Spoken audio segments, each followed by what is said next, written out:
Bonjour à vous tous, ceux qui sont confinés chez eux, ceux qui font du télétravail, ceux qui assurent des services indispensables au bon fonctionnement de notre état d'urgence. Voilà, je suis moi-même confiné dans les églises de la paroisse. D'autres fois, je me déplace, mais ici, je me retrouve dans l'église du port que j'ai davantage investi depuis ce confinement. Cette magnifique sacristie que vous pouvez voir derrière, qui est, euh, qui est classée de très très beaux meubles. Alors, je reviens vers vous, comme je l'avais promis, pour discuter du mot instrument dans la prière que nous récitons tous les jours.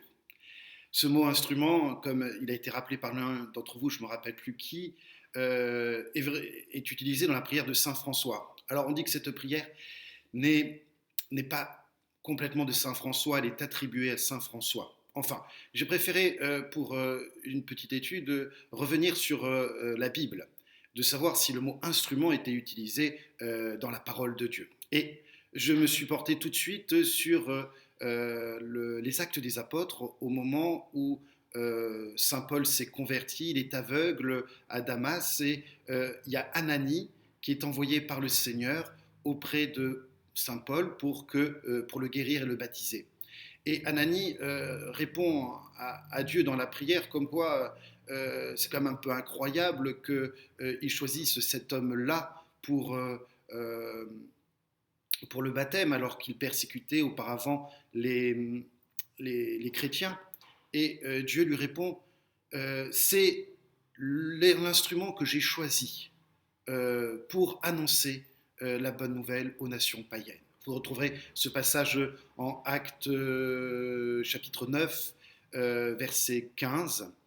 Et donc nous avons une première utilisation du mot instrument. Alors j'ai recherché l'occurrence grecque pour essayer de savoir s'il y avait d'autres passages des Saintes Écritures qui pouvaient nous aider. Alors le mot grec utilisé pour instrument est tout simplement un mot qui est utilisé pour ustensile et également dans la philosophie grecque, il est utilisé pour le corps qui est le réceptacle de l'âme.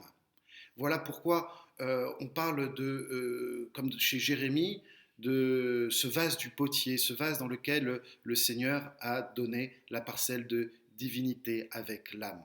Alors, le mot instrument est donc d'origine biblique. Saint Paul a été l'instrument auprès des nations païennes, c'est-à-dire qu'il s'est abandonné dans la volonté de Dieu. Il est bien entendu libre de le faire, libre d'accepter, libre d'adhérer à ce message-là, et en même temps, il n'en est pas la force. La force, c'est l'Esprit Saint. C'est lui que nous voulons qu'il conduise nos vies. C'est lui qui est au quotidien avec nous. Alors, nous pouvons reprendre cette prière en comprenant mieux que instrument n'est pas une négation de notre liberté, elle est tout simplement un abandon confiant d'un enfant dans les bras de son père. Le mot instrument, il est, c'est, aujourd'hui nous fêtons l'Annonciation. L'Annonciation est le moment où la Vierge Marie a dit oui, oui à la volonté de Dieu. Elle est un instrument et justement c'est le même mot qui est utilisé pour parler dans la spiritualité de la Vierge Marie. Quel est le vase et la demeure du Saint-Esprit? Eh bien, c'est le même mot qui est utilisé pour parler de Saint Paul qui est l'instrument aux nations. Donc nous voulons tous être ce vase, nous voulons tous être cet instrument dans les mains de Dieu. Et pour terminer, je voudrais rappeler cette prière d'abandon du bienheureux Charles de Foucault. Lorsqu'il dit « Mon Père, je m'abandonne à toi, fais de moi ce que tu voudras, quoi que tu fasses de moi, je te remercie. Je suis prêt à tout, j'accepte tout, pourvu que ta volonté s'accomplisse en moi et en toutes tes créatures. » Voilà, le projet chrétien, c'est que nous puissions nous abandonner, arrêter de vouloir tout maîtriser de nos propres vies. Et en ce moment, les événements nous le montrent, nous ne pouvons pas tout maîtriser. Mais ce que nous pouvons faire, c'est d'un cœur confiant nous remettre à Dieu le Père qui conduit nos vies, tout en redemandant notre collaboration et notre liberté. Il attend notre oui, mais il ne veut pas nous obliger à le dire. Je vous souhaite à tous une bonne journée en attendant le prochain message.